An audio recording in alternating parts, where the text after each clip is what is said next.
The voice of Husker Nation is on the air. This is Hail Varsity Radio. Insight, opinion, expertise, along with the biggest names talking Nebraska sports. Join in with the show at 402-489-1240 or 1-800-825-5865. Now, here are your hosts, Chris Schmidt and Elijah Herbel. Welcome to it Thursdays. Here it's Hail Varsity. Chris Schmidt, Elijah Herbel, and you. 489-1240 to get in. 800-825-5865. We'll hit the stream comments, Hail Varsity YouTube, or you can like and subscribe. We encourage you to do that. Hail Varsity Radio Twitter is where you can go as well to watch the show. Email chris@hailvarsity.com.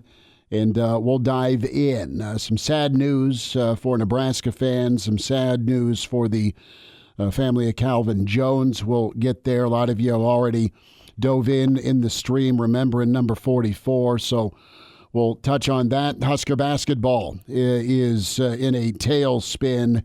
SC coming to town, SC coming out with that 78-73 win.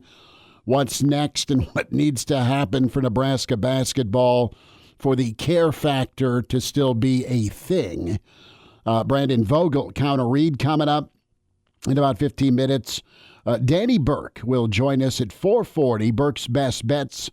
Got a bit of an audible with Danny, but we'll get his take and insight in the world of gaming when it comes to the AFC, NFC championships here in about 30 minutes or so. And then in hour two, Gary Barnett checks in. Barney will join us at 5:05. And then we'll sit down, an extended sit down with Papa Sirles. Jeremiah Sirles is going to be with us. We'll talk agents. We'll talk NFL postseason. We'll talk Husker football. So Sirles with us in hour two. You have the numbers, can get in. Appreciate you doing that. And we'll get our starting five shout-outs as well. Elijah, you told me this news a little more than an hour ago as Nebraska football Hall of Famer and legend Calvin Jones found deceased in an Omaha home. And I will always remember I would talk with my teachers in junior high, right? I was the fat asthmatic that would just talk with teachers about the Husker football game over the weekend. And kind of my wheelhouse into Nebraska football was late 80s, early 90s. And I talk about my late father a lot with that family dynamic of that's what we did. We went to Nebraska football games, West Balcony Stadium. There we were, my mom, my dad, my brother, me. And it was a big moment in the Schmidt family where Dad said, you two, he's looking at me and my brother, are going to your first Oklahoma-Nebraska game. I'm like, about bleeping time. I didn't say that, but I wanted to. And that was Calvin Jones. That was the counter. That was the comeback against the Sooners. Musburger and Dick Vermeil were doing the game. I still have it on tape somewhere in the basement. And it was Calvin Jones. It was cold. I'm still trying to warm up from that game, man. It was cold. Nebraska won 19-14 in the sleet. And it was Calvin Jones. It was Will Shields. It was Keithan McCant. It was that offensive line. And Nebraska, after a drought, that drought being Colorado, winning the Big Eight, got to go back to the Orange Bowl in 1991. And Calvin Jones, Derek Brown, the Weebacks were awesome. They were incredible. They were marketed correctly. They were selfless.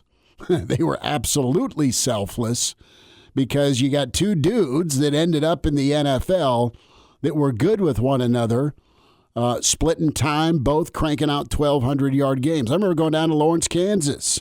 6 touchdowns, 294 yards, Calvin Jones. I think that might have been 1990 or 91. But Calvin, the guy you had to get, Elijah, away from Notre Dame, the guy you had to get out of Omaha Central. And Calvin Jones was a tremendous, tremendous running back. Met him a couple of times, interviewed him a couple of times, and was phenomenal. Calvin dinged his knee in the 93 season opener, had some breathing issues in the Orange Bowl against Florida State in 93. Here's Lawrence Phillips that comes in, and the rest is kind of history. Calvin goes to the draft as a junior, but a little bit more on this story with Omaha police responding to a home near 38th and Franklin Street. Firefighters reported an odor of carbon monoxide coming from the house. They had authorities that were there to identify Calvin Jones. So thoughts and prayers there. It is so sad.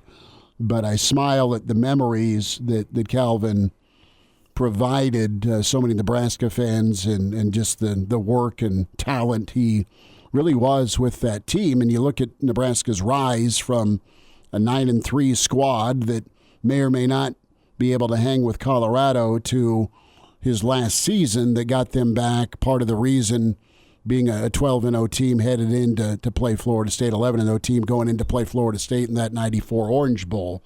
Calvin Jones, just an incredible football player. All freshman Big 8 conference. We're talking All-American as a sophomore. Can you believe that freshman season, 8.3 yards per carry? His line was incredible, but so was he with the size and the speed. Fantastic. Got a Super Bowl with Green Bay, drafted by the Rams. And the Weebacks, man, I still remember smiling about the Weebacks. Calvin Jones or Derek Brown. You didn't really have the old lunchroom conversation as we're sitting around grade school. Are you a Derek Brown guy or a Calvin Jones? No, we're a Weeback guy. It was no, the old friendly over milk, not beer discussion. You didn't side. You just said yes. You loved both of them. And Calvin Jones was incredible. Justin chimes in and says, rip Calvin Endzone Jones. Uncle Larry is in. QB1 Ace is here. Captain His Memory says Calvin Jones brought it every time he stepped on the field. Absolutely, he did. Calvin Jones never fumbled either. Calvin Jones ripped his helmet off after scoring a "we're here all day long" game touchdown against Colorado in that infamous 92 game, 52-7, where Nebraska demolished the Buffs, and Calvin may have dropped the football allegedly before the end zone. All right. No instant replay back then. There was not. ESPN ran it back, and they said, "Hold on a minute." But anywho, it was a counter again that Jones took to the house. And QB1A says, rip Calvin Jones. I was at the 90. Yeah, okay, it was 91. I was right. The 91 Kansas game in Lawrence. And yeah, KU led 17-0, and then Calvin went for, I think it was 6 touchdowns, maybe 5, but he went for 294. And that was the Glenn Mason KU squad that was a year away from being ranked. Other Dave is in. Grateful Red is in. Rip CJ. Arlo is in. Anonymous checks in as well. After Calvin's touchdown against OU, we were all ready to rush the field. Then I hear my name over the loudspeaker telling me to go to the medical center because a friend cut his hand opening a bottle. Celebration time, not for your friend cutting his hand, but yeah, that was a field storming for sure. And it was cold and wet and windy that day. Brian Snitley checks in, part of the Boulder Peace Treaty, as we're doing our starting 5 shout-outs. Will Nebraska basketball win another game? We will get there momentarily. Cliff in Florida says, hey, guys, snowy Florida, 8 inches and no shovels. Cliff, I am so sorry about that. And Captain's just giving Justin a shout-out. Keith Endzone Jones, also another Central running back that had the Endzone Jones nickname. But NASCAR Eric's here as well. We'll get more shout-outs here. Rewind 01. Hard to imagine our 2-6 record in conference could easily be 6-2. Another shout out. Put that back up. Do you mind, Elijah? Thanks. Says, loved Calvin Jones. Sorry to hear this. RTBS also in the stream. It sucks to hear this news about Calvin passing away, and you're just hurt for friends, family, and teammates of his. Brent also in. Calvin was great, though. Absolutely phenomenal and beloved in Omaha as well. Absolutely. So that's a bit of a gut punch for Nebraska fans, family, friends, and it's tough. So can share more of your thoughts and Calvin Jones moments in the stream, or 489-1240 if you want. Game Dog says that 91 OU game was my first Nebraska v. Oklahoma game as well. That was the year Halloween was canceled. Yes, because of the ice on the trees. And the old legend. Remember, you've heard that, Elijah, yeah. Right? Yeah, Halloween was canceled. Yep. Can't run for re-election on that. Canceling Halloween. Ice was still on the N that day after Thanksgiving. Game Dog says he got to play against Calvin. Okay, in the 89 high school when Calvin was at Central. That's pretty cool, Game Dog. Thanks for sharing that. Saying one of my best memories. That's. I think a lot of people have bad memories playing Calvin Jones in high school. Game Dog also goes on to say Calvin had 367 yards his senior year at Central in 89. Yeah, so that's the memory I think most people had from playing Calvin Jones back in the day. He ran through and over us. Bob, ripping your defense a new one. Yeah, Bob checks in. Red Wine 65 is in as well. So we'll get to more of your comments and thoughts. And I'll be excited. I know we got Brandon Vogel coming on this hour. Bill Dolman coming tomorrow. Get some of their memories on Calvin Jones. For sure. Not super memorable. You were there to cover it last night, Nebraska USC. Elijah, we'll go here for a moment before we check in with Vogues in about 5 minutes. And here's the simple truth about Nebraska basketball, and we can hear from Fred too here in a moment on the toughness topic, because it has not gone away, especially with 8 offensive rebounds in the second half. But you got to make winning plays and win in time. And Bryce Williams showed up in the second half, had a tough first half. But Elijah, Nebraska had the largest lead was a 6-point lead. And Nebraska, during this losing streak, for the most part, against Iowa, and last night against USC, and even for Rutgers, Nebraska would build a lead and then just jack around. And what I mean by jack around is quick shots, tough shots, forced shots. And listen, you can run your offense and get a good look, and the good look won't always go in. I get it. But Nebraska just, in these moments where they can win on most given nights against most teams, if they play their game, they can also lose. That's how deep the Big Ten is, how good the Big Ten is. Because SC can go probably lose 3 in a row if they're not playing focused. And that's what Nebraska's problem is right now, is the little things with defensive closeout, putting a body on someone to get an offensive rebound, the mental toughness of free throw shooting, and just finishing at the rim. And just, I love Jawan Gary, but okay, you started out 0 from three-point lane. You finally started getting to the rim, and you didn't have any more really wild or heat check threes, right? But the point is that was what was going on early. And this team has a shorter ceiling than last year. And to be quite honest, you've got 2 guys that are your leaders that probably aren't as vocal, or they're really going to be challenged right now to drag this team out of this tailspin. They those are the 2 that have to do it. And they put up 44 points last night. They did. They absolutely did. But they have got to be better in these close games. Both of them do. And I know that sounds critical, but it's true, just from shot selection or making a play. Be the guy that makes a play. And I honestly think as nice as Bryce and Jawan can be and are most of the time, they're probably the number 2 or number 3 option on some other teams. Last year it was Rink, and last year it was Kisei, and Bryce could be your 3. I still think Bryce was him and Rink kind of alternated between being that number 2 scorer. So, but I see what you're saying. Wingman or being the guy. Okay, and right now you've got a couple of guys that on better teams, they are solid options, but they're alternative options. And right now they've got to be the guy.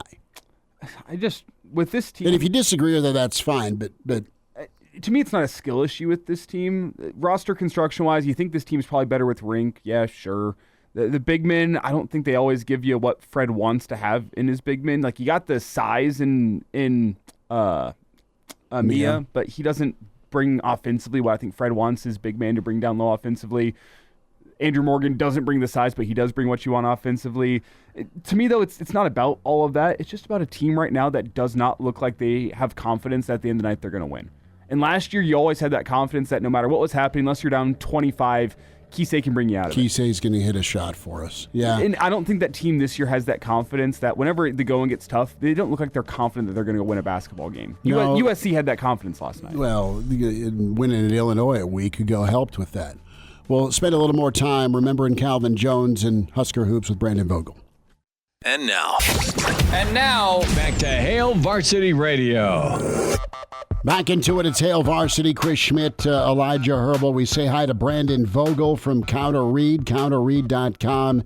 His column this morning on the next Indiana. Love it. We'll dive into that with Vogues. Some hoops thoughts as well. Brandon Vogel, your Calvin Jones memory, my friend. Game or moment?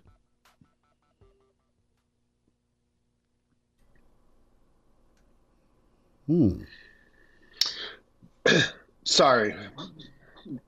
Broke up there a little bit right as you were asking. I assume you were asking about Calvin Jones? Yes. Vogues, do we have you, bud? Sorry. No, you're good. You want us to phone you? He is freezing. We'll get him on the line. We'll try and connect with Brandon Vogel. Captain chimes in and says, I remember Calvin being a great track star in high school also. You could say Calvin Jones set some standards for sure. I had a basketball question earlier with RTBS. What has changed, during this losing streak with Nebraska basketball? The season started so well, offered a glimmer of hope, and now not so much. Well, 3-point defense, right? That's what has changed is teams have gotten hot. In the first half, SC was 0-for. In the second half, they hit all of them, and the big guy pick and pop was not real defensible last night for Nebraska. The dude came in and hit 6 all season and then went off against Nebraska. We have Brandon Vogel with us on the phone at Brandon L. Vogel on Twitter, counterread.com. Vogues, we're doing it this way. Thanks for hanging tight with us, bud. I was asking about Calvin Jones, some horrible news earlier. Calvin passing away, and I was just, and a lot of the listeners in the stream are reliving the Weebacks with Calvin Jones, and it's kind of our era. Calvin Jones, Derek Brown carrying the football.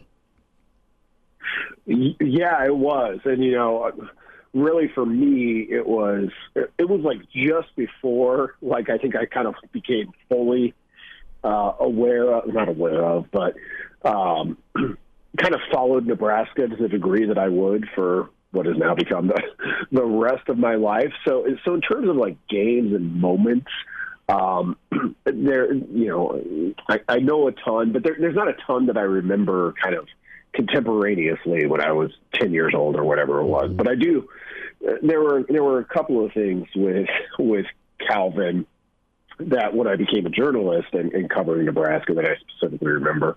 One, when you would talk to other former Nebraska running backs, very often they would say Calvin was the guy. Like, whether it was because of how he approached the game or just how good he was. Like, players that went on to be very good themselves at Nebraska would be like, yeah, Calvin Jones was the guy that I wanted to be. Heard that a ton. The second specific memory I had, this will sound a little bit weird, but it jumps out to me. It was one of the first things I thought of when I saw the tragic story of what apparently had happened there. I met him right when I started on the beat, so about 12 or 13 years ago. Shook hands with him. The guy had the hardest hands I think I have ever felt. And I thought at the moment, and it came back to me today, I was like, if that's what his hands are like, could you imagine trying to tackle him? And I mean, so for me, that's always the way that I'll remember Calvin Jones, and very sad, of course, to hear today's news. It's Brandon Vogel with us here. Remembering Calvin Jones, the news coming out today, Calvin Jones passing away. And Vogel, really fast here, a lot of people have different memories of Calvin Jones, different games that stand out in their memory. The one we got from Captain was just the memory that every single time Calvin Jones stepped on the field, he always played his hardest. Never got an off day from Calvin Jones. Just want to get your thoughts on that. Yeah, I think that's accurate. I mean, you can look at the numbers, and I've watched more of those games from that era after they happened than I was watching at the time, and he was the rare combination of the skill and the talent was evident. Just watching him play. But I think the thing that stood out the most was the approach and the work ethic to it. And that's why I think, in having talked to some other Nebraska running backs over the years, why he stood out, as they were all like, yeah, that's our guy, Calvin, because of he had all aspects of what it took to be a player at that level. Brandon Vogel with us. Vogues, thanks for sharing your thoughts, bud, on this. And you and I are in that same kind of coming of age moment with fandom and Nebraska football, right? Where this is the dude that's going to carry it 25 times against Oklahoma to get the win. This is the dude that's going to smile for the camera after he breaks one off against Colorado. And it just super joyful memories. Nebraska basketball, you and I were texting a bit last night, and it is getting pretty murky for Big Red basketball. You are given the opportunity Sunday to go shake out of it in Madtown against Wisconsin. Illinois comes to town, ranked. Oregon looms with Dana. And you're already 0 for your last 5, where you could flip some of those around. What do you see as Nebraska's biggest problem right now? Yeah, it's a tough one, because you can look at the Big Ten records and say, well, this could very easily, with just a handful more plays, be drastically different, but it's not. So, I mean, if we look at this season, and I kind of did, like a lot of others, of you want to get back to the tournament, right? That feels like a fair expectation for this team. They're going to have to win probably 4 or 5 in a row to kind of even the scales here, and that ain't easy. Looking at the schedule ahead, you mentioned Wisconsin on Sunday. A road game at noon. That's a want-to spot, and Nebraska better come out and show that it wants to. I think in terms of problems, you saw it, I think, against Rutgers. You saw it against USC, or at least this is what I saw. There's never any doubt for me that Nebraska is going to be a highly skilled team. under Fred Hoiberg, and I think that makes sense. I think that's probably the approach you have to have. But when you look at some of the offensive rebounding numbers in games like that, they're just, I think they're missing a little bit of the kind of raw athleticism that some of these other Big Ten teams have. And you never know when that's going to show up to bite you. And sometimes it shows up consecutively, which I think is kind of where we're at with Nebraska right now. It's not that they played all that poorly. They just come up a couple of plays short.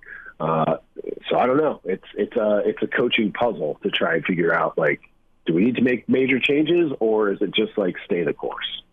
Have you reached exit ramp point, Brandon? We had that conversation earlier in the week where it's, Husker baseball is coming up. I think I'm there where maybe I haven't taken the exit yet, but I'm in the lane and the exit's right here in front of me. I mean, to me, it feels like if they don't go and pull an upset on one of these ranked opponents coming up, you just go, I don't see a path to an NCAA tournament. So have you reached exit ramp time for this Husker basketball team where you're just going to start looking ahead to Husker baseball? Not quite, but I've got my hand on the turn signal. Maybe would be the way to put it. Because I think you nailed it. Like, you've got to spring one of these upsets. You've got to put together a streak of some sort. And if you can, do that and win 3 or 4 games in a row, which is certainly possible, like, that kind of gets you back to even, which is probably right there on the bubble, maybe just outside of it. So it's going to be an uphill climb for the Huskers the rest of the way. I look at the lineup, the team, and to me, some of it is basketball IQ, knowing when to maybe not take that shot or the extra effort to get a body on somebody, because Nebraska's shown the ability to do it. They're the same team that beat UCLA when they're on and they're doing the little things. They're the same team that built a 15-point lead against Iowa. They're the same team that responded the right way against Maryland and really limited that paint presence in College Park. But they're the same team that also has a chance to grow leads in this losing streak, and they end up just kind of burning not just one but several possessions in a row to keep the door open for people. Is this just going to be what they are, or are they going to change that behavior, Vogues? Yeah, I mean, it might just be what they are. Like, in terms of changing that, it kind of, to me, the way you put that, which I really enjoyed the way you put that, like, it sent me back to kind of the skill discussion. And in the Big Ten, it's always going to be this way, particularly with some of the opponents they've played. I think Nebraska has struggled with, because some of the things you mentioned, building those leads, the win over UCLA, shows you that, yeah, they can do this. It's when the games turn from, like, this is no longer a basketball game, it's just a fight. Like, it's a fist fight, and somebody's got to get out of this and do whatever it takes. I think it's that piece that Nebraska, it's not a strength for them at this point. And can you change that midseason? I don't know, but a 5-game losing streak should give you all the motivation to at least try. Teams are going to hit the wall in this league as deep as it is. You're going to have Purdue get whacked at home. You're going to have Illinois get stung by USC. And it's going to be a moving standings, right? I mean, aside from probably Sparty or your top 2 or 3, there still is a top of the league. But, man, it's a situation, Vogues, as I'll wind it down, that you've got to be ready every night mentally as much as physically. And they just got to lock in with some of the senior leadership moving forward. Vogues, will holler Saturday. Big Cat, thanks for giving us a few minutes this afternoon. Yeah, thanks, guys. Have a good one. All right, there he is, Brandon Vogel. Get to subscribe to Vogues, counterread.com. Burke's Best Bets on the way. And now, back to Hail Varsity Radio. He's an hour early, but it's okay, and that's on us. We appreciate him. Danny Burke with us here, burksbeat.com. Burke's Best Bets at Danny Burke 5. The Pride of Chicago's here to give you some winners this weekend with the AFC, NFC, maybe some NBA, college basketball. Danny has got the red pin of winning ready to circle.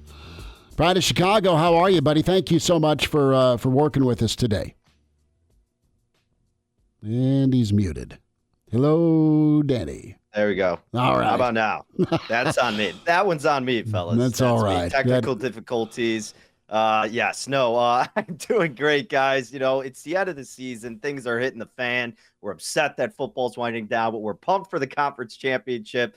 I hope Kansas City is losing to this comment below on the screen. Black Hills Brandon chiming in. The old adage, you can't go against Mahomes, right? Depends what the officials are doing. That's what everybody's saying, right, guys? A little bit, Daddy. And, man, how do you see this weekend? The social media comedians have been hilarious. I mean, there's flags already being thrown on Buffalo. Right. With Kansas City. -2. Chiefs at home. You got a window if you're Josh Allen and this Bills squad. Might be the best cast you've had from a help standpoint in the run game. Defense, though, is not as great as they've been in past. Kansas City's not what they've been offensively. They turned it on, though. They do turn it on in the postseason. What do you think of Sunday? All right. Well, we'll start, with this Kansas City-Buffalo game, guys. And look, in the past and last year, even though Kansas City didn't seem like a team fit to win the big game, right? We're being professional here. We're calling it the big game. I know we talked about this last week. I ended up betting Kansas City in that matchup against the 49ers. And on paper, San Francisco looked like the great team, and the better team. And there's been a lot of Kansas City teams in these championship games where on paper, they haven't statistically, analytically been the better team. The difference, of course, well, you have Patrick Mahomes, you have Andy Reid, you have a team with this camaraderie, veteran experience, et cetera, et cetera.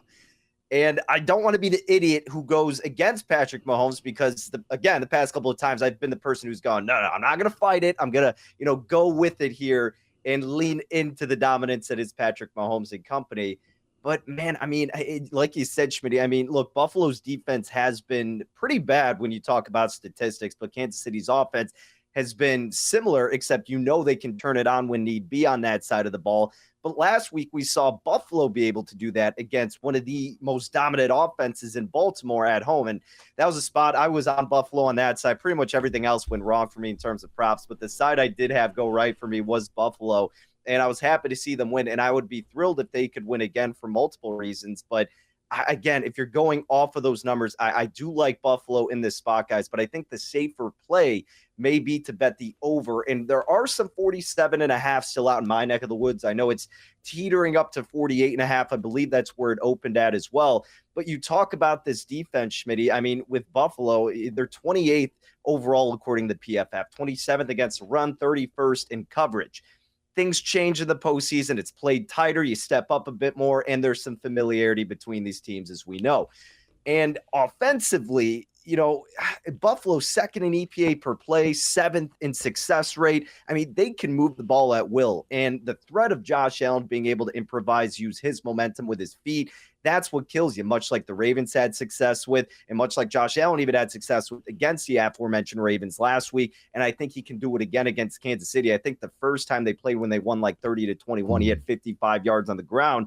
Now, Patrick Mahomes, I also believe, had 2 interceptions in that game. I think it's going to be played a lot cleaner for them, but I think this could be a higher scoring battle, and I don't really want to have to sweat out that side. So because of Buffalo's defensive inconsistencies and vulnerabilities that we've seen, I think Kansas City can do enough. And then because of how great Buffalo's been, despite Kansas City's pretty darn good defense, I think it could be a vintage shootout game that we've been accustomed to seeing between these teams. Even though it didn't necessarily happen in the first game, I think it could bounce back in a high-scoring way here, or it did for me because they went to 51. My mistake. But I still like it at this 47.5. If you can get it under that 48 spot, I think it's worth playing, and that's going to be the bet that I make between these two studded teams.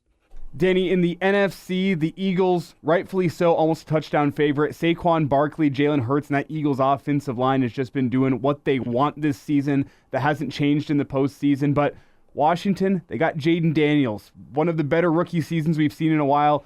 leading the Commanders of all teams to the NFC title game. What do you like there? It really feels like some people who know football kind of like the Commanders. Yeah, look, I mean, it's the third time these division opponents are meeting, right? I mean, that's really unheard of this late in the season. It happened, sure, but not that often. And what happens even less is a 6 seed in the Commanders with a rookie quarterback getting to this point. I mean, Washington has just defied everything that we know about football. At least it feels like that for me. I mean, analytically speaking, they're just overcoming a lot of this adversity, where on paper, especially on the defensive side, there are so many issues, especially against the run. So this should be a big game that is very advantageous to Saquon Barkley, Jalen Hurts, and the rest of this Eagles squad. And that very well may come to fruition. I mean, Saquon Barkley's rushing prop, I saw it like 130.5, which is just absurd to see that, especially in a postseason game. But again, you know, they have moxie. They're playing like a team who has nothing to lose. And that's what happened when they went up to the Motor City against the Detroit Lions, who some of their coaches may have been preparing for interviews. Hey, shout out Ben Johnson. That's fine, man. As long as you're focused on my Bears, that's all we can ask for. I'm sorry, you Detroit Lions fans, but hey, he's getting ready for those interviews. But regardless, Washington plays like they have nothing to lose. And truly that's what it is, because they've beyond exceeded all of these expectations. Right? They can lose, they can get blown out, and they have overcome everything at this point. So they are playing with house money. And because of that familiarity against Philadelphia and a team that seems pretty limited in the passing efforts, if they can contain Barkley and Hurts enough, that should warrant them keeping it within the numbers. So I completely get why people are taking the points with Washington in this game. And I think it's going to continue to trend that way as we get closer to kickoff. Do I think they actually win? No, I don't, because at the end of the day, you can only hope to contain them when it comes to Saquon Barkley, and against one of the worst run defenses in the NFL, the Commanders, who are allowing about 4.7 yards per carry. Saquon has torched them for almost 300 rushing yards in 2 games with, I believe, 5 total touchdowns. It's going to happen again. You can't fully stop him, but it may be enough to keep it within that number. So I haven't touched anything in this game aside from a prop. Dallas Goedert over 3.5 receptions. That is the only thing I've done so far, fellas. I don't know if I'm going to end up getting involved in a side or a total. This might be one of those in-game spots where Philadelphia, in several situations this whole year, heck, you saw it last week, gives you an opportunity to get a better number in-game, because their defense, as great as they have been, and they have been one of the best defenses, they'll slip up from time to time. And it's going to be a pass-heavy script from Jaden Daniels in this prolific offense, which should either give them a lead at some point or be able to keep it close for a while. And if the Eagles are going to be running it, well, again, it's not going to be an explosive, constant scoring type of lead where it's going to expand the score that much. So I think we'll get a good in-game spot from Philly. That's going to be my strategy right now. You know, look at Daniels this postseason, no interceptions. How conservative here, Danny, real quick, do you think Washington is? And I ask that from an unders standpoint, the total. Yeah, you know, it's interesting, Schmidt, because you have a defensive coach in Dan Quinn who you would traditionally think is conservative, but he's been pretty aggressive this year. And Cliff Kingsbury is really letting everything hang loose. And that's what you need to do as the underdog in this spot. So I actually think they're going to be over-aggressive, maybe not over-aggressive, but aggressive, and maybe try to get some trickery here. Hey, you got to be creative the third time you're seeing this team in that underdog role like I was alluding to. So I actually don't think they're going to play that conservatively. You can at this stage of the year. Danny, be good, buddy. Appreciate the time today. You bet, guys. Take care. Hail Varsity Radio is live. Now, back to Schmitty. Schmitty's a great guy, but he don't have a brain. And Elijah. You want me to speak? When I point at you, yeah. On Hail Varsity Radio. Big thanks to Brandon Vogel, Danny Burke this hour. Hail Varsity YouTube. Like and subscribe. Hail Varsity Radio Twitter. And take us with on demand for you with the podcast. Search Hail Varsity Radio. Spotify, iTunes, Google Play to download. Gary Barnett, 10 minutes away. An extended sit-down with Papa Sirles. Jeremiah Sirles is going to be with us. We'll cover NFL, some college football, some agent items as Sirles out there signing folks that'll hear their name on draft day. How about the Supernovas? Novas Nation packing the CHI Center. 2 biggest crowds in U.S. Pro Volleyball this season. Keep it going and be a part of it with the Omaha Supernovas. They face Columbus coming up here Friday. Get your tickets. Log on today, supernovas.com. Season tickets, single game tickets, single match tickets whatever you want to do. But what a great atmosphere, what incredible volleyball. We're talking All-Americans, national champions, the best of the best. And get there to CHI on Friday and see the Supernovas versus Columbus, and get signed up with your fandom for sure. And what an incredible atmosphere. Supernovas.com. Do we want to sneak in a little Fred here as we put a bow on hoops? Plenty of football next hour. You don't really want to, do you? You ready to move on? Listen, I am not a betting man as to them fixing this. I think they're limited as a team. They looked great 2 weeks ago, and that's how quickly the old tide can turn in this league. They can surprise, Elijah, but the next three, let's just list it off. You're at Wisconsin, ranked. You're home to Illinois, ranked. You're out at Oregon, ranked. Got to go 2-1. Not to mention the fact after Oregon, you got to stay West Coast. That becomes a long road trip, and you got to play at Washington. Sure. So Washington's not as scary of a team this year, but it still becomes it's still losable. It's still a drag just to go hit that West Coast. It's still losable. Trip. It's still a road game. You got to be 3-1 in your next four, and that's a big ask. What you didn't need to have happen is lose a couple of times as a favorite, and one you had in the bag. The if, the woulda, coulda, shoulda. I get it, but are they strong enough mentally to pull out of it? I don't think they're going to quit or tap out. That's not where I'm going with this. They're just a limited basketball team. They're a limited basketball team, and they're a limited basketball team that is low on confidence right now. Mm-hmm. That's why this next three is so important. You got to build something into February, something that you can look together on as a team and say, you know what, that's a reason for confidence. That's a reason why we can make the NCAA tournament. There's none of that right now. Mm-hmm. You haven't had anything confidence building since Hawaii. UCLA. Yeah, but that loss changes based on what's happened to UCLA since that. They're 4-4. I mean, they just beat Wisconsin. They beat Wisconsin, but they're still not the same team you thought they were when they came to Lincoln. No, but listen, you're not going to apologize for beating Creighton or UCLA this year, but if you have done that, then handle your business at home as favorites, right? Don't get out rebounded. Don't give up threes in hurricane-heavy rain. I mean, that's if people have been raining threes on them. Close out. Know who you're guarding, says the guy who can't hoop. Coach Barnett, get a check in about 10 minutes. Good to be with you. It's Hail Varsity and Hail Varsity YouTube. The voice of Husker Nation is on the air. This is Hail Varsity Radio. Insight, opinion, expertise, along with the biggest names talking Nebraska sports. Join in with the show at 402-489-1240 or 1-800-825-5865. Now, here are your hosts, Chris Schmidt and Elijah Herbel. Back into it, it's Hail Varsity. Chris Schmidt, Elijah Herbel, and we welcome in Hall of Fame coach Gary Barnett with us here as I talk some college football. Coach, thanks for some time today. How we doing? Oh, doing fine, Chris. I'm in Boulder for Coach McCartney's service, and it's cold. I see what you guys have to live with, man. I forget about this. Man, I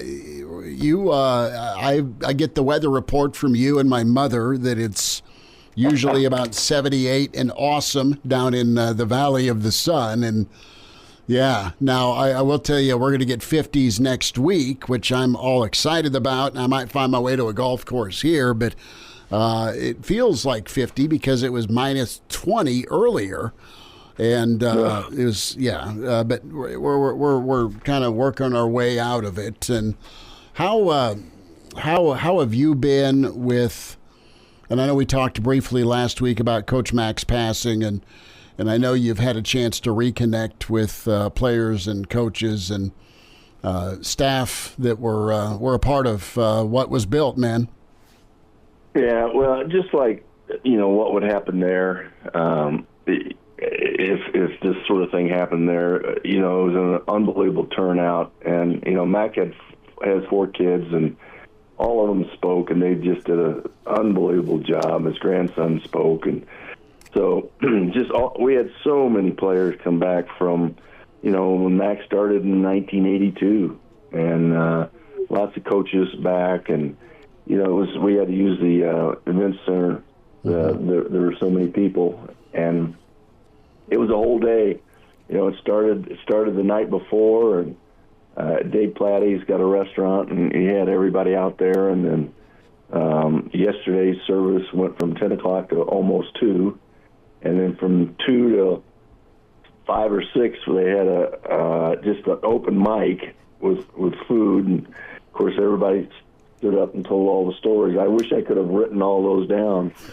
And then they had another event that night, or last night. So it was a long day, but I think Mac would have been very pleased with one, the turnout, and two, the way the whole thing went down. So it's one of those things that just is part of life, and you got to do them. And when you do them, you're glad you did. And so I think University of Colorado did a really nice job, showing what they felt and how much they felt for Bill McCartney. Coach, I was raised to believe that the mark of a man is not the accomplishments in life, but the impact you have on other people. And Coach McCartney, man, he's impacted so many people. So many people, Elijah, and from so many walks of life. I mean, he started Promise Keepers. He started 2 ministries. The last 20 years of his life were spent almost entirely 25 maybe, in the ministries. And so it's, we had people from all walks of life there just because of the things that Bill McCartney had created. Coach, I saw Darian Hagan's comment yesterday.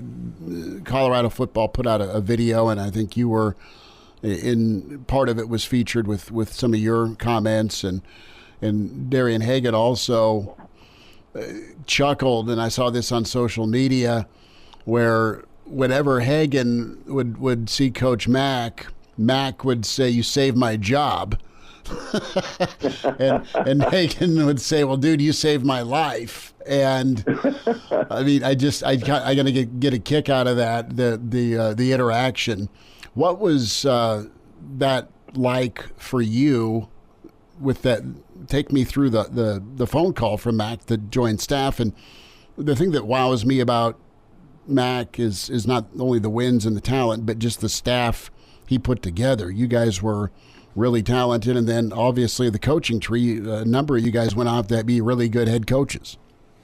Yeah, I think there are 12 or 14 of us. Well, Mac, his first 3 years, he really struggled just figuring out how to be a head coach, and as everybody does, almost everybody. And coming to a new part of the world and not having all the resources that he had at Michigan, he had to learn how to get along without resources and how to find resources and make resources, and that included players.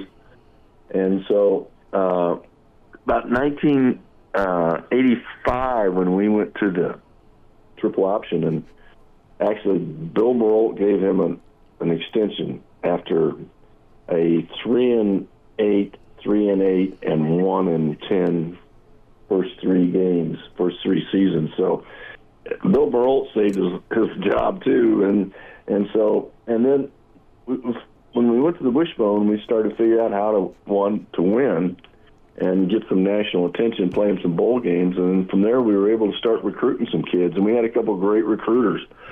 Steve Logan, who had been the offensive coordinator at Tulsa, and later became the head coach at East Carolina, came in and recruited all those kids from Houston. He, by himself, Ron Vanderlyn, did an unbelievable job of recruiting. Les Miles did a great job of recruiting. We just started recruiting, and kids started coming. And Mac was hard on them. He was really hard on them. And a lot of them, if the portal were open, most of them would have left. But perfect example of why the portal isn't necessarily all it's cracked up to be. And so as a result of the fact that they stayed, they became champions. And then we built the program, and then in '89 it just started happening for us. And between '89 and '94 for Bill, he became probably one or two top head coaches in the country. And we had just kids wanting to come. So it was the evolution of the program in the days when you could build it that way. You can't build it that way now, but you could then. And all those men that stood there and came to that service yesterday were there as a result of the fact that Bill McCartney was really hard on them. He held them accountable. He told a story, or Westbrook told a story. Westbrook was not highly recruited, but he wouldn't go to class. He wouldn't do the things he's supposed to do the first year. And so we're getting ready to go to the Orange Bowl. And Max says, "You're not going. You're suspended. You're going home." And Westbrook came in. He says, "Well, can I just go to the bowl game?" He says, "No, you can go to class, but you're not going to a bowl game." And so, that's the way it was. He suspended 3 or 4 great players. Eric Bieniemy for the kickoff classic against Tennessee the year we won the tied for the national championship. He if you didn't do it the right way and the proper way, then you didn't play for Colorado, and that's the way it was. So, we all stood there and were a part of something yesterday that maybe you can't be a part of anymore. Gary Barnett's spending time with us here on Hail Varsity Radio. Ryan Day, you saw joy, Coach Barnett. You saw relief. You saw a lot of relief from Ryan Day, and I was not driving the golf cart, just so we get that out there after the ball game. But what'd you think? I thought it was a hell of a ball game. Great character by Notre Dame to come back and make that thing a game. But Ryan Day, you're supposed to win it. But Coach, there's a ton of pressure to win it with that investment. Yeah, everything's still got to click, and everybody's still got to buy in, and it's still about the ball isn't round. It doesn't bounce up. It bounces around. Sometimes it bounces up, and so those are the things you cannot control, but you control everything else that you can. And I thought it was a really good game, representative of both schools. I thought it was representative of the playoff. 2 teams, actually the last 4 teams in games this year wouldn't have made the playoff in a year ago. So that team that got hot during the year made it. You think about how close really Ohio State was to not even being in the playoffs, and they were. And so I think the College Football Playoff Committee and people who follow has got to be pleased with that. And the fans, there was excitement all the way till January 20th, and so that's from August 20th until January 20th. That's a long run of a lot of excitement and so many people watching games. Hey, Coach, it was fun, but do you have a reaction to the fact that we make it through all of that and it's the most expensive roster in college football that ends up on top? Do you have thoughts on what that means for the future of college football? Of course, Elijah.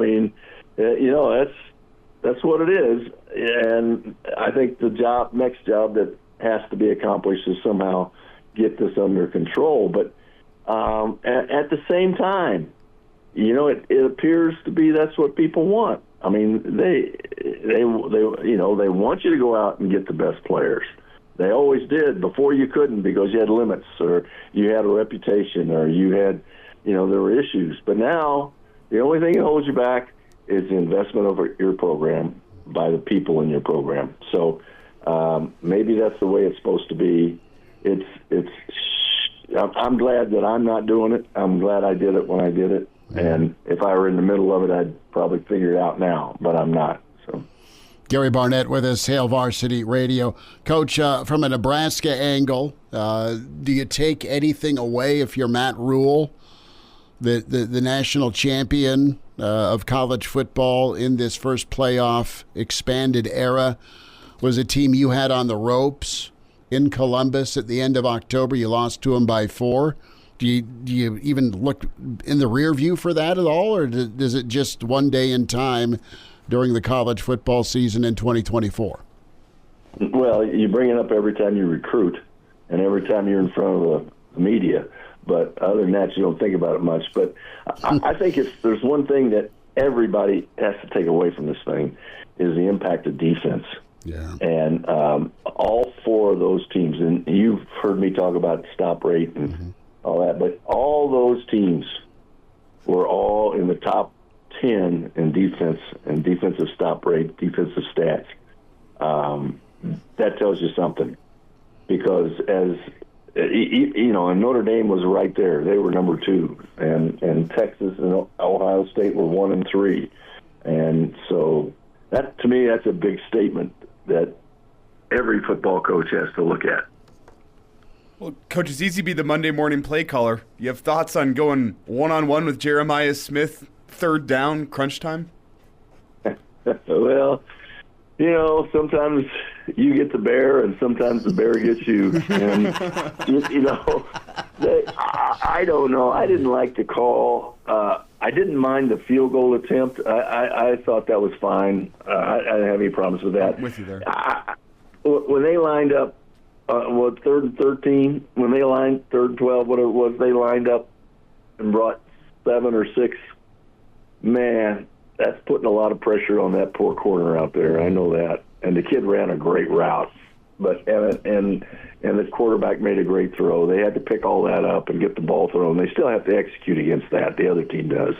But if they do, then you're in trouble. If they don't, then you look like a hero. So, you know, there's a number of those decisions like that in a game, Elijah, that you just don't know. You just go with your gut and what your coaches are telling you and what you're listening to. And, you know, he took responsibility, and, you know, he's really made Notre Dame a team and a program that people admire from afar, even though they may not have any association with him. But his demeanor's on the sideline, and his ability to get that team into the championship game and play through all those injuries and do what he did. Now, it's Notre Dame, and they have more resources than any one single school in the country. But they've had that for years, and they haven't been able to get to where he did. And so it's a combination. But Marcus Freeman's done a great job. Gary Barnett with his coach gets you out on this. Does the Big Ten stay on top of the mountaintop moving forward? The SEC, where do you see that arms race going? Because right now you've got some chest thumping by the Big Ten with back-to-back titles.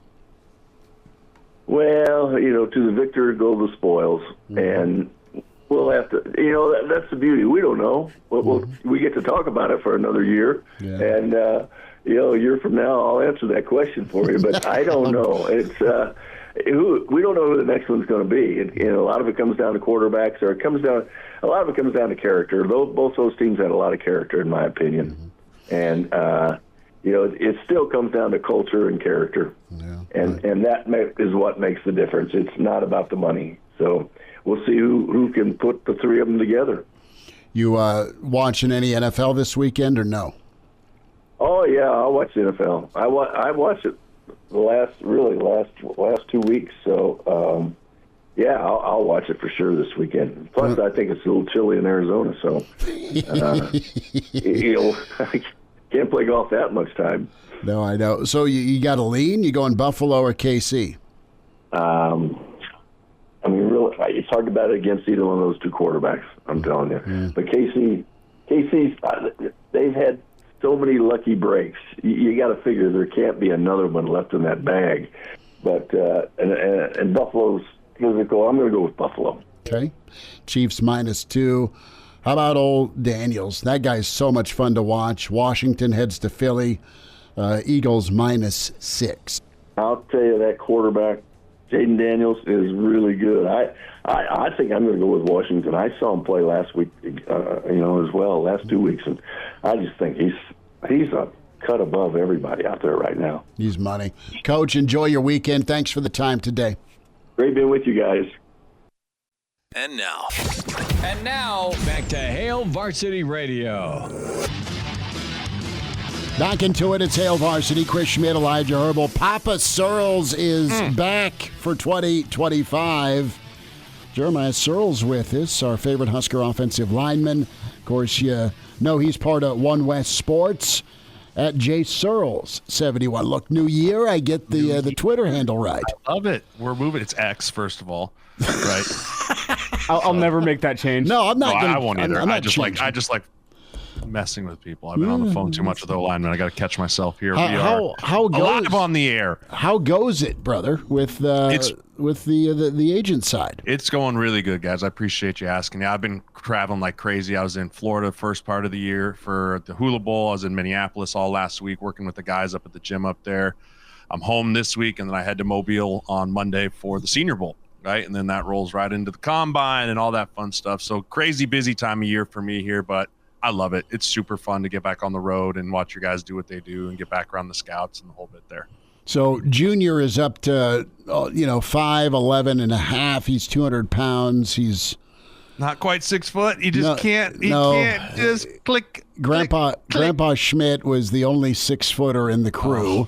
Gotta start hanging him by his ankles or something. A little bit, but he's a gym rat. Love it. But he is not going to get the phone call from Papa Sirles one day to be an offensive lineman. But if he were to, how does that pitch go? Hey, I've been where you want to go. Let me help you get there. Let me help you avoid the things that stumbled me early in my career so that you can add 2 or 3 years to the back end of your career, because that 2 or 3 years, you're talking about millions of dollars instead of at the front end. That's the elevator pitch. Okay. I can get down with that. See, Elijah, you're just a few years too late. Oh, no. Yes. Few years too late. Talk about a few years too late. The Illinois right tackle just went back to school for $1 million. I started 4 years in the Big Ten. 4 years. Whoa, hold on. You just kind of opened up a wormhole here. Would Sirles have listened to other offers had there been the portal? Ooh, probably not. Back then, no, right? Because I loved it here. We were winning games and the whole bit there. But I do think you're going to start to see people use it as leverage to the school they want to stay at, right? The threat of going in the portal, right? And making someone basically bid against themselves, right? To be like, hey, if I go in the portal, I've heard that I might get 1.5 when you might not have heard anything, but you never know, because the school might be like, God, we can't let this guy walk out of here. We'll give you 1.3. Perfect. Sold. I'll stay. Right? It's a crazy new world out there. Well, Sirles is being an agent for college athletes the future? Because I feel like it's kind of like NFL, but without the guardrails. You can just kind of be sleazy. It is the future, and you're right. Anyone can get into it. There's zero, you don't have to be certified. You don't have to have a degree. Anyone can slap agent on their chest and start making phone calls. So there's a lot of money to be had in this world, but there's also a lot of good to be done in this world. I just got done negotiating with the collective from a school that I ended up having them change their entire collective contract because it was garbage, right? And I was like, this is not good. Why would I sign this? This is why. Boop, boop, boop, boop, boop. And then they called me back yeah, you're exactly right. We're going to change this for everyone, right? So that's a big piece why I'm getting into it too, is just more protection for the kids. And not to name any names here, but is that kind of in reaction to what we saw with Wisconsin and Miami last week, where Wisconsin has a guy who apparently entered a contract, signed his name on the dotted line, so they wouldn't let him enter the portal. Now here comes Miami with the bag of cash. Is that in response? Not naming names. No, you probably can't dive into it. No, it's educating hey, a contract is legally binding. Right. And so our job as your representation is to protect you the best that we can within the confines of the contract. Right. But also it's the job of the school and the collective to protect themselves, too. Right. It's like the NFL. Right. The organization, the player, they're constantly at war, and we're in the mediator trying to get the best of both worlds. So there's definitely some of that stuff going on, because an 18-year-old kid who signs a contract but didn't read it doesn't understand there's things called terms and in breach and termination clauses, right? They're just thinking, I got a bigger bag of cash over there, and not so fast. You entered into a contract, my friend. Walk-ons, Nick Saban, and 105 in the college world is what we're at. I think of the walk-ons that were part of your crew. I think Fultzy, I think Brandon Riley, I think Jano. Spencer Long. Well, yeah. Yeah, right. Walk on, 3rd round pick. I was getting the Spencer.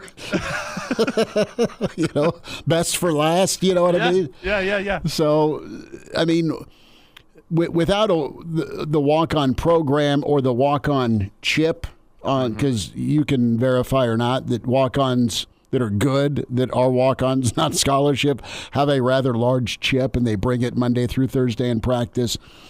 How is that going to affect what college coaches can get out of their team from a prep standpoint? Yeah, it's going to be really hard. I mean, I always said it that the walk-ons for me are the ones that kind of taught me about what Nebraska was, because a lot of them are local kids, right? And coming in from Colorado, obviously I knew about Nebraska, but I didn't understand how much it meant to this state. And you talk to guys like Spencer Long, Broderick Nickens, right? Jake Long, Colin Canny, right? Ron Kellogg, like those kind of guys, they help you understand like this is bigger than you even realize coming here. Right. And then absolutely those guys always have a chip on their shoulder because of the tradition that was here of walk-ons of guys making it. They're going to bust their ass even harder and longer and faster. And as a scholarship guy, you kind of got to keep up with those dudes because you feel like, hey, I should be better than you. Right. So I better prove myself to these coaches that they gave the scholarship to the right guy. Sirles, with Saban, he was going off and he's got NFL guys calling him and the art of handling adversity. You go through things at work or in the pro realm or even college where you're over-recruited or they're signing somebody new to take your spot, so it is competition. Well, in today's era, you can take your ball and leave, and as many times as 4 or 5 times it feels like, and that's going to be problematic if you've never had to dust yourself off once you got knocked down. Is that something that you worry about with the game at the next level? I don't, because the NFL won't care and you'll just get weeded out. Okay. Right. It's one of those things that is, yes, everyone's talking about like, well, you didn't have to fight adversity and all this stuff. And yeah, that's going to make it harder for you to just go be a productive member of society. Right. But the NFL does not care, because guess what? You want to try and cry and take your ball home in the NFL. They're going to go, okay, window or aisle. I don't care. There's 100 guys behind you. Right. Not my problem. And that's the great piece of what I love about the NFL is it's so black and white. You can either play and help us win and we'll pay you to do it. Or if you want to whine and complain, we'll just kick you out of the building and find someone else that will. There is no transfer portal in the NFL. Everything is equal, right? If you're not a first, second, or third rounder, you're never really safe until you get on the field and prove yourself to the rest of the league. It's Jeremiah Sirles with us here talking a little bit of transfer portal, a little bit of agency, kind of hit a little bit of everything here to start. But I want to go back a couple minutes, Sirles, as we talk some Husker football. And you talked about being a 4-year starter. There's a guy in Nebraska's offensive line that has a chance based on what I think he put on the field this year at left tackle. Gunnar Gatula, I thought as a redshirt freshman, looked solid. I kind of have made a couple comparisons back to you getting thrown into the fire your redshirt freshman year and having to go against Von Miller in your first game. Like, that's kind of what it's like in the Big Ten as well. Owned Von. Yeah, no, I definitely did not. But I think you know where I'm going with this. What do you make of his performance and what he could be? Yeah, no, I thought for being a young player and going out there, he showed some serious tools of excitement for the future, right? He proved to me that he's athletic enough to play the position, right? He shows that he has the movement skills inside, and then he just showed, hey, I got to get bigger, stronger, faster in the weight room, right? Because that was really the deficiencies that showed up for me for Gunnar, where guys towards the end after they got some tape on him were like, we're just going to run down the middle of you because I don't think you have the lead and the pencil here to really stop me right now. And that's okay. He's still young, but what's great for him is he now understands what playing in the Big Ten means. And if he's any type of good player, good self-scout, he now fully understands what he needs to do this offseason to play at a higher level, which is really hard to explain to someone that hasn't played, right? You can always be like, dude, you got to get bigger, faster, stronger. And it's like, yeah, I understand that. But until you had a 275-pound defensive end that's going to be playing on Sundays at one point running through you, you don't really understand what that means or how that feels, right? So he did show a lot of promise for me. I'm excited for him in the future here. Keeping with that promise theme, what do you think about Nebraska for 2025? Yeah, I'm glad Singleton's back. I think that was nice. That JUCO rule is going to open some things up. Right, I think we have some serious holes to fill on the defensive line side as far as you talk about with Nash and Ty moving on, right? Jamari Butler moving on. Like, that's going to be a position group that you really got to watch and see, hey, can Van Poppel take the next step? Can Elijah Judy take the next step? Right? There's so many pieces there that have to go. And then also on the offensive line, you lose Bryce Benhart, you lose Ben Scott, right? Teddy Prohaska, I don't know if he's going to play football ever again, right? There's so many pieces. Michael Mazuka's gone. Like, there's just a lot of pieces missing from there, but we go add some players in the transfer portal. We got a good class coming in.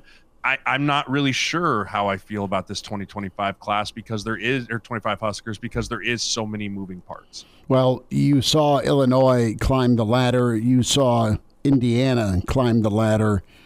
And, I mean, the Big Ten's murderous. I mean, it's so deep and talented, and you've got top-heavy, too, because of what you had with the teams that made the playoff. Can Nebraska threaten? And I know it's so early to even go here because we don't even know the roster. That said, there are expectations. There is year 3.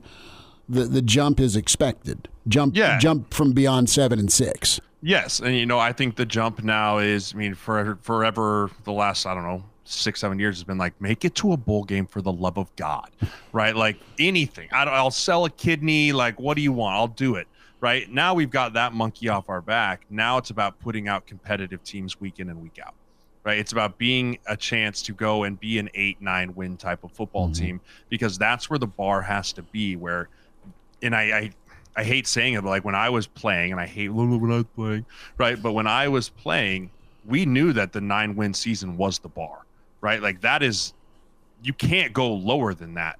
And the rest was, now we're pushing for 10, 11, going to conference championship games. But the bar has to incrementally increase every single year, including if you're going into year 3 of a guy that's been proven to turn things around in years 2 and 3, right? It's a different era of college football than when he was at Baylor or Temple, right? But I do think with the culture built, with what he has and the things going on, I do expect to see this team go out and try and be an 8 to 9 to 10 win season next year, even though the schedule is not easy. It's Jeremiah Sirles with us here talking some Husker football. Sirles, let's switch gears. I want to get your thoughts on the NFL postseason. Can I say your Buffalo Bills got another showdown with Patrick Mahomes in the AFC title game. On the other side, Cam Jurgens and the Eagles taking on Jaden Daniels and the Commanders. I think it should be some fun championship games. Before we preview that, though, do you want to get your thoughts on some of the teams that didn't make it? The Vikings, the Lions, the Ravens. What did those teams do this offseason? Yeah, I mean, that's one of those things. I mean, it's Icarus, right? They pushed the ball up the hill, and they just kept pushing and pushing, and now it's like, well, that was a really fun 14-win season, Minnesota. Do it again, right? Those type of losses, when you have the type of seasons like the Lions and the Vikings had particularly, are so hard to walk into that building afterwards and go, one playoff game, right? All that work from August, right, grinding it out through December, all these different things that happened, and just like that, it's over, right? It's such a gut-wrenching feeling. I've been a part of a couple of those games where you're just like, dude, we were right there. And that's what's so great about the NFL playoffs is you have to bring it every single week. Every mistake is magnified. Every crucial play is magnified, because when you're playing against the best of the best teams, those little errors seem to kind of catch up with you, right?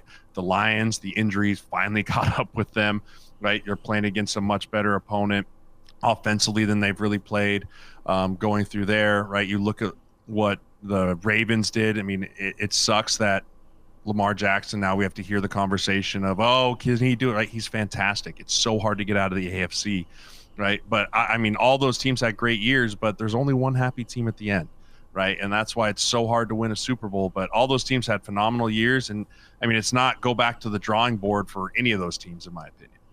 Jeremiah Sirles with us. Sirles, let's get some predictions with Buffalo and KC. Any skin in the game here with the Bills? Yeah, I actually do. So my guy Zach down at Straight Edge there, diehard Chiefs fan, him and I have always gone back and forth, and he's been able to shove it in my face, right? Obviously here with Kansas City being 2-time champions here. But we have made a bet that the loser of this weekend is going to have to either, so if I lose, right here behind me in this lovely display case I have here, I will have to hang a Kansas City Chiefs either Super Bowl or AFC championship flag until next championship weekend. If the Bills win, he gets to put a big, beautiful Bills thing right up in the shop when everyone comes in, and they'll get to hang right there for a year. So some serious skin in the game here for going on, because I do multiple podcasts in Minnesota. I have my own podcast, and it has to be up for every single one of these things going forward. What about a Sirles jersey in the old barber shop? Yeah, I mean, maybe. I don't have enough Buffalo ones, or else I'd make him put one of those up. Maybe I'll make him do that. Sirles, how does Buffalo take down the defending champs in Kansas City? Yeah, I mean, I'm so excited for this game, boys. I mean, it's going to be Allen Mahomes, right? Everyone talked about it's going to be just like Brady Payton, and it's just such a great matchup. But watching these two teams, obviously the Chiefs' defense is lights out. I mean, they're scary, but what I love is that Josh Allen has outperformed Patrick Mahomes this year. He's been the better quarterback this year than Mahomes has been. And he's eliminated the negative plays. He's only been sacked like 15 times. He's not throwing to turnovers, right? You even saw it last week where he had that moment like, should I lateral this to James Cook? And he's like, no, I'm an adult now. I'm going to hold on to the football, right? Like he's grown up so much this year and he's playing such a tremendous level. He's going to have to play his best game to go out there. And then I think the Bills defense is also going to have to find a way to not get tired, right? They got tired at the back end of that game last week. The Ravens started going up and down and gashing them. Mahomie and that crew is going to figure that out, watch that game plan. Andy Reid's too smart to not test the Bills the way the Ravens did there in the second half. Sirles, on the flip side, is there any way for the Commanders to slow down Saquon, that Eagles offensive line? Yes, I think they win. I'm going to call right now. I think the Commanders beat the Eagles. I really do. Jaden Daniels, man, I don't know if that dude's pulse rate's ever been above 100. Right, nothing rattles him. He's got such great lanes with his legs, but also his ability to play on time, right, is incredible. Cliff Kingsbury has put together a great offense for him where he gives him answers against the blitz. He allows him to continue to lean on the run game with Robinson. And then when things break down, he just kind of looks around like, oh, yeah, I run 4-4. Right, and just kind of takes off. But you talk about that defense, what Dan Quinn has done for the Commanders has been unbelievable, right? Talk about a signing last year where they hired Dan Quinn and everyone's like, oh, gross, right? We're doing this again. But this dude, I mean, he gets a bad rap for the 28-3 Atlanta, New England Super Bowl, right? But like he goes down to Dallas, creates an unbelievable defense in Dallas, buys into this program, flips it on its head, has a rookie quarterback and leads them to the NFC Championship game. That dude is an amazing football coach, and I have so much respect for what he's done. Well, Sirles, if you're predicting a Washington versus Buffalo Super Bowl, that's two of the most tortured fan bases outside of maybe the Lions. Yeah. Which tortured fan base deserves a Super Bowl win more? Buffalo Bills, dude. The Buffalo Bills. 0-4, dude. The Bills Mafia, 0-4. Like, they deserve it. If anyone deserves it, they do. But I think it's going to be I think both games this weekend are going to be very, very good. Sirles, you mentioned all the podcasts. Jeremiah Sirles with us. Follow him on Twitter, jsirles71. O-line committee, of course, that's a must-listen to. That's a great follow. Just to let you know. It is. I saw this on your timeline when it comes to motivational speeches, and we'll get you out on this. Who was kind of the pastor, so to speak, in the locker room at Nebraska? Who got the guys going? You know, as weird as it was, we really didn't have one. It was Bo, right? Okay. Bo was always the guy that would come in and we're gonna hit him under the chin, right? Like, but the players never really had a rah-rah guy. And I like that. I mean, we had a rah-rah guy in Minnesota, Brian Robinson was, but, you know, I'm a big kind of, hey, everyone has their own pregame routine. Everyone has their own thing. Like, the coach can come in and get us going and ready to go, but everyone else kind of stay in your lane. Is there a moment where Bo was specifically incredible, where everybody ran through the wall? That Wisconsin night game, 2012. Ugly uniform game. Ugly uniform game, right? And you got the cleats right there. Okay. You know, I remember that game was because we got embarrassed by them in 2011. Right, it didn't go well for us, and so to go into that game at home at night, there was a little bit of chipping from their DN, talking about Taylor Martinez out there skipping rocks. Right, remember that? There was just a lot building up, and Bo just came in and had us all just frothing at the mouth. I mean, we were ready to just eat people and like just run through a wall type of. I remember that pregame speech very well. That's good stuff. Sirles, we'll holler again. Safe travels, and thanks for a few minutes with us, man. Absolutely. Go Bills and go Big Red. There he is, and he is putting it on the line, man. If his Bills don't handle business, Sirles is on, I don't know what, 4, 5, 6 incredible podcasts, super talent. He's got to hang that Chiefs flag up or something. That's something I would never do. That's worse than the fantasy football loser tattoo, the L you got to take. 100%. You know why? You know how many people are going to see the L tattoo should I get it someday? very few. It's not going to be in one of those easily accessible locations. Hopefully, well, this is the wrong answer. I'm going to just hit the brakes. Moving on. I think I knew where you were going. Buckle up. All right, buckle up. Please do it. Reminder about using the seatbelt. Use your seatbelt. It saves lives. It prevents injuries only if properly worn. Make it click. This message from the NDOT Highway Safety Office. We will find something to wager on. Next segment, more of your comments in the stream. You can always watch Hail Varsity YouTube or get the podcast. And now, back to Hail Varsity Radio. One final time on your Thursday. You always get the podcast on demand for you. Spotify, iTunes, Google Play when you search Hail Varsity Radio. Chris Schmidt, Elijah Herbel. Always subscribe. YouTube channel as well. Hail Varsity YouTube. You know, you got a couple of basketball games amongst ranked teams. Let me do a little more research here on the Big Ten slate. But right now I'm just seeing Maryland at Illinois fighting Illini -5.5. They don't lose twice at home in the same month, do they, to teams that they're favored over? So I think we were both beyond Illinois there. Yeah. Right. I was looking, Schmitty. How about the Battle of the Dakotas? South Dakota at North Dakota. Okay. The Yotes versus the not named Fighting Sioux. Yeah, the Warhawks. Is it the Hawks? Something like that, yeah. Forgive me. North Dakota's a 4-point favorite. Okay. I have not done my summit research. So that's a no from you. Let's see. We got Michigan on the road taking on Purdue. Purdue's tonight? 3.5-point favorite. That's Friday night. Yeah, as I say. Yeah, I guess Staking a Beer Bet kind of loses its purpose. QB1 Ace is in and says Omaha, UNO's tipping off at 7.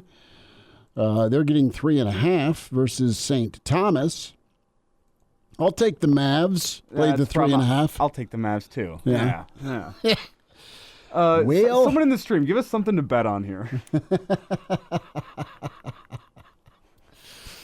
That sounded absolutely just desperate.